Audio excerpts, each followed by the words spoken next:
Presenter, let's get ready to write. Our first presenter from Northern California, I've known now for, my goodness, probably 20 years. He is the CEO and founder of a company called Intero Real Estate, nationally, huge base in Northern California where he started. I've asked Gino to talk to you about his morning routine, because what I know about Gino Blefari is this. Is there anybody in the room besides Gino and I that has ever had, like, woken up in the morning and just said, today I don't feel like calling anyone? Who's ever had that thought before? Who has ever, like, woken up in the morning and just said, screw it, sleeping in is a better option? Who's ever been there? Say aye. Gino's going to talk to you about when you leave this conference, the kind of morning routine that will cause every single one of you to have a breakthrough in your performance. So we're going to start with Gino. Let's give him a big round of applause. And welcome to the stage, Gino Blefari. GB. Hey. Thanks. All right. Okay. Thanks for Tom for having me here, and nice and breezy up here and cool. This is great. Okay. Well, you know, you wouldn't believe it, or maybe you would believe it. I was going to do a presentation on routines, and I had done a whole thing on Michael Phelps and had the whole routine and had the whole thing down. And as soon as I got here, about 11 o'clock, Tom said, you know what? We don't like the PowerPoint. You can't do the PowerPoint. We just want you to do your routine. So that's what I'm going to do for you. But I will tell you this. Michael Phelps, the greatest Olympian that he is, and his coach, Bob Bowman believed the key to success in swimming is a great routine. I believe the key to success in business and life is a great routine. So I'm just going to take you through that, and maybe before I do, I'll kind of like tell you a tiny bit of my story and how I came about the routine, because really my story is your story. When I talk to you today, it's going to be realtor to realtor. Because when I was a brand new agent, I struggled incredibly hard and had all these fears. And it seemed like every morning when I'd get up, I've had this fear of what the day had to offer. And I knew that was one of the worst things that I could possibly do, because, you know, you perform how you see yourself. So I had to create a way to become fearless. So I put together a routine that would give me some keystone habits to make me fearless and get through my day. So you're going to start out with that. And the first thing that I have on my little list here is, you know, first of all, it's going to take some discipline, right? Because you have to stay on your routine. Anybody heard this? The pain of discipline weighs ounces. The pain of regret weighs tons. That's the whole piece on that. So my keystone habit is what I call my meds. And some of you have heard of meds. M-E-D-S, right? I got to take my meds every day. M stands for meditation and prayer. E stands for exercise. D stands for diet. And S stands for sleep. If I have those keystone habits in place, I'm going to perform great that day and all the time. So the actual routine. First thing, and I think I got it. Here we go.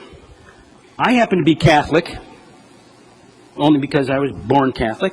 So the first thing, and not that Catholics only do this, but the first thing I'm going to do is meditation and prayer. All right? I'm into the rosary beads.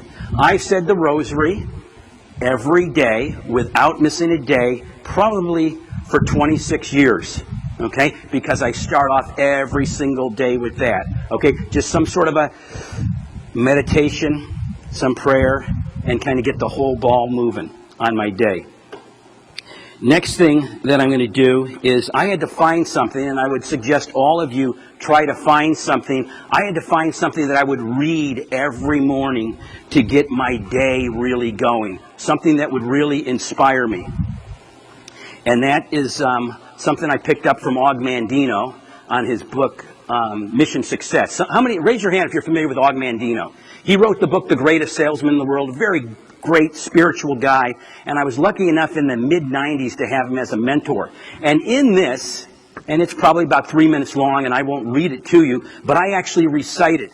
I'll recite it out loud. It's got things like this. I will live today as all good actors do when they are on stage, only in the moment. I can't perform at my best today by regretting my previous acts, mistakes, or worrying about the scenes to come. I'll take off my coat and make dust in the world. I realize the busier I am, the less harm I'm apt to suffer. The tastier will be my food. The sweeter my sleep. The better satisfied I'll be with my place in the world. It's full of stuff like that. It's good stuff. It's brainwashing myself, brainwashing my non-conscious part of my brain with good stuff. That's important to do. In fact, let me speak to you for 1 second about that, because the more over time as I learned about the brain and understood the brain, the easier it got to get into that routine.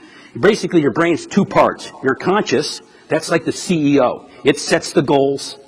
Okay, it looks at the past. It's the drunk monkey. It looks at the future. And then it only actually controls about 4% of everything that we do, but it's the one in charge. The non-conscious, where almost everything good happens, okay, occupies about 5-6 of your brain mass, and at the same time, it doesn't know what you program it as not being right or wrong. It only knows the present. Okay? So what I had to do is I'm going to program my non-conscious mind to attract good things in. So just a basic understanding. The other part of the brain where you might want to look up at some point is something called the reticular activating system part of your brain. A little back by your brainstem. Reticular is Greek for little net. And it's a little net structure. And it will look for whatever you're putting out there. That's why many times if you put bad stuff out, you get bad stuff back. So you just have basic understanding of the brain will help you with the routine. Okay, next thing I'm going to do is I'm going to do my 10 gratitudes. And you know, I remember way back in 2004 when Tom started his coaching group and we were doing the 10-10s, and I was kind of going through the motions of doing the 10-10s. And then I stopped for a while, and then I saw these great studies on gratitude, and it was amazing. You'd have a 20-year study, University of California, Davis, and it talks about people that are grateful are more optimistic, they're healthier, they have higher self-esteem, they're happier, they sleep better, they're more motivated, they progress toward their goals, their relationships, their career, all of those things are better. So there's power in gratitude. So I'll write down gratitudes every single day, never miss, and you can you see that? Can we shoot that up? You won't be able to quite see it, but no, you can't, because it's over there probably. Anyway, trust me, there's some gratitudes on there. All right. Next thing on the list, okay. Here's a little bit of a hard one. Okay. It all goes into programming your non-conscious mind. Remember I told you your non-conscious mind doesn't know what you tell it as being right or wrong. It only acts out the orders that you give it. All right? Here's something critical that I do. I write down every day, like a robot, like a machine, okay? But I write down every day, as you can see, I am earning X number of dollars or more in the next 12 months. I write it down 30 times. Okay? That's to get it into my non-conscious mind. I say it at the same time I'm writing it. So I am saying, I am earning $5,700,000 or more in the next 12 months. I write that down every day. Okay? The reason behind it, to get it again into your brain, into the reticular activating system part of your brain. If you don't have it in there, there's going to be things that come about that you actually miss. Okay. Then, next thing, I'm going to review my life plan. Happen to bring it for you. Okay? I don't know where the best way to do this, but my life plan is kind of like goals. All right? And it's pretty detailed, and any of this, what's mine is yours, so anything that you want, I can give you the outline to it. But it always has a theme for the year. The theme this year, because we believe in Silicon Valley, the luxury market's coming back, so it's storming the luxury market. I have my mission on there. My mission's I help people achieve their goals faster than they would in my absence. Then I have everything that goes that you could possibly put into a plan. A personal vision, a business vision, a physical vision, a company vision, a financial breakdown and goal attainment with an affirmation. There's all sorts of affirmations behind all of these. Everything in here is done in the present tense of I am, I am, I am. Strategy for confidence and a winning attitude. Example, on my first number one line in there, I say I have Tom Ferry as my business coach. That's part of my strategy for confidence and a winning attitude. A checking system, a morning routine, a midday routine, a night routine to keep me reminded of it. Just goals. My company goals put in specifics. 8 categories for improvement, from my physical body to my emotional life, to my outstanding family life, to extraordinary friendships, to financial freedom, to personal development, to creator of the good life, to community leadership and contributions, and then all my professional categories. Each one of those have an affirmation with it, okay, that I can affirm over in my head and always be I am, I am. I'll give you a little example. Everyone likes money, so I'll give you it on money. I'm receptive of unexpected gifts of wealth. I know my higher power is my true source of health, and I remain open and grateful to whatever is given to me. I can overcome my financial obstacle with the power of my own mind. I know I can deal with any financial obstacle easily and effortlessly. Anyways, there's affirmations on each one of those. It's all part of a routine. After that, if I'm feeling really spiritual, okay, the book of Proverbs, okay, you can just picture a bunch of Old Testament dudes hanging around, probably getting a little high, and they're seeing somebody doing crazy things, and they say, look, don't do this. If you do that, you're a fool. So the nice thing about Proverbs is there is 31 books, okay? So on the 7th, I read book 7. On the 30th, I'll read book 30. It's just pretty simple. It's just good basic advice. Just amazingly good basic advice in there. All of that is changing my state from being a little bit afraid in the day to becoming fearless. Because when you go in to work, you need to be fearless, right? You perform how you see yourself. You work harder on yourself than you do on your job. You get better, your work gets better. Okay, on my list, the next thing, go to the gym. Remember E? Exercise. Try to go to the gym every single day. Make a joke. I only work out on the days that end in Y.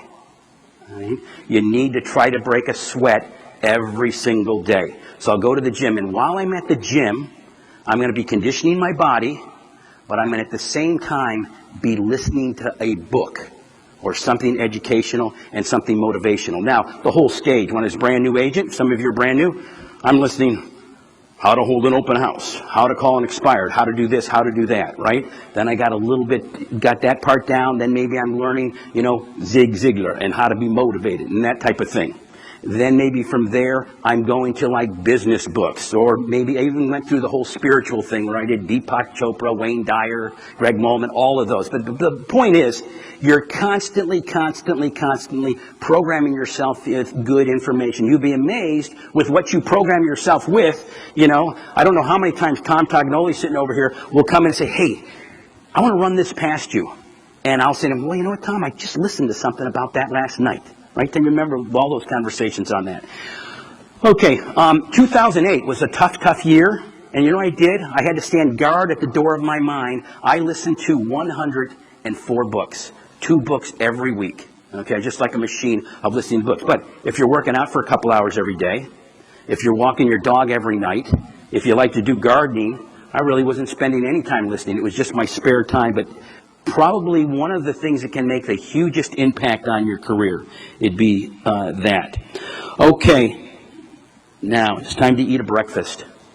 And I fought this for a while because I didn't think that eating a breakfast was all that important, but it is important to start your day off eating. There's all sorts of studies on that too. It starts your metabolism going. It actually helps you lose weight if you eat breakfast. So eat a healthy breakfast, and then after that, I'm going to get ready and I'm going to go to the office. Now, I put on the list, go to the office, because I don't believe, only my philosophy, there's a ton of successful people that won't have this philosophy, but I don't believe that you can be successful working from home, okay? I think you need to be at work when you're at work and at home when you're at home, wherever you're at. So I want to go into the office. I want to get ready, okay? Get ready to work and ready to meet someone, but I just want to be ready. I'm not going to come in when I have an appointment. I'm going to come in and do my routine.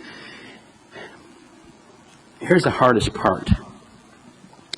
When I get to the office, if you can do this, before checking your email. Email's a great tool, but it can be a tremendous waste of your time, okay? So before checking email, I'm going to write 2 handwritten notes. Power of the handwritten note is just an amazing thing. Been writing handwritten notes since Jesus was a baby, okay? And no one does not like to have a handwritten note. Now, okay, well, who are you going to write one if you're writing to 2 every day? Well, here's one of the crazy things you can do. When you write down those 10 people you're grateful for, what if you wrote them a handwritten note? Be amazed what happens when someone gets a handwritten note. I'll give you an example. My parents live in the same house since 1960, so I grew up there. And our neighbors, some of them moved in the 60s. And I can remember one of them bringing over a newspaper because our foundation, we had given away some money, and there was a little picture of us holding a check. And they said, hey, Gino's in the newspaper holding this check. And it was one of our neighbors. So I was thinking of our neighbor that day, and the next day I wrote, I am thankful for John Parker. And then I decided when I had to write my handwritten note, I wrote into Mr. Parker. And I told him, my childhood was better because he was part of it. The guy was stunned. He went to my parents' house, and they even wrote me a handwritten note back. So 2 handwritten notes every day. That's part of the plan. Call 7 people. Call 7 people before you do anything else, and use the Ford method. Just real simple. Ford. F stands for, what does F stand for? Let's see. How's your family, right? Okay. O stands for occupation. R stands for recreation, and D stands for dreams. So just real simple. Not asking, by the way, when do you plan on moving? Just hello. Okay. Use a journal. Journal's powerful. Incredibly powerful. I stopped for about 2 years because I'm in Silicon Valley. I got the iPad, I got the iPhone, I got everything, Outlook. But I found it's better if I at least use a journal and kind of line something out as I do it. You can kind of see that where I'm lining some things out there. Now, here's what happens when you do something and you line it out. Your self-image goes up. You actually perform better. And now there's been a lot of study. I saw a study. I said, this is perfect. This is what I was accidentally doing by the journal. It's called a small win. And here's what a small win is. Small wins are exactly what they sound like. They're part of keystone habits to create widespread changes. A huge body of research has shown that small wins have enormous power and influence disproportionate to the accomplishments themselves. Small wins are a steady application of a small advantage, one Cornell professor wrote. Once a small win has been established, forces are set in motion that favor another small win. Small wins fuel transformative changes by leveraging tiny advantages to patterns that convince people that bigger achievements are within reach. So that's why you use that, and that's why you line it off. You're going to review your plan for the day after that. Just like look at your plan, maybe look at your Outlook, kind of review, and then do your normal day. Do your prospecting, do your role play, do whatever. But you have that routine that is taking you from being, oh my God, what does the day have to hold, right? To being, I'm fearless. Just bring it on, okay? And I'm gonna do it. And you want to be fearless. You want to get. I can remember having a $1 bill in my pocket for 3 months. That's how afraid and oh my God, what's going to happen here? And I just had to change it up here. And if I can do it, anybody can do it. So, minute 18 left in the game. Got a little timer right up here. So here yeah. Dreams. What are your dreams? The D and Ford are dreams. And I can email you all of this stuff. Okay? All right. Tom said have a close. When you leave the summit, here's 3 things you should do. So that's what Tom said we had to do. So when you leave the summit, here's 3 things for me that you need to do. Number 1, make a routine. Make a routine. The key to success is having a routine. Bob Bowman, Michael Phelps, routine. Number 2, commit to lifelong learning. The stationary position is the beginning of the end. Once you think you know it all, your slide to mediocrity has already begun. Number 3, I want you to try this one for me. I want everybody to brainwash themselves. Let's get into your non-conscious mind. You think of the best year you ever had. And if every one of your years sucked, think of a really good year. Okay, what that would be. Okay? Think of that really good year, what it could be. And then I want you to double it. And you're going to write down, I am earning XXX or more in the next 12 months. And it'll be magic. Thanks very much. GB. Nice job, brother. Nice job. All right. Did you learn something?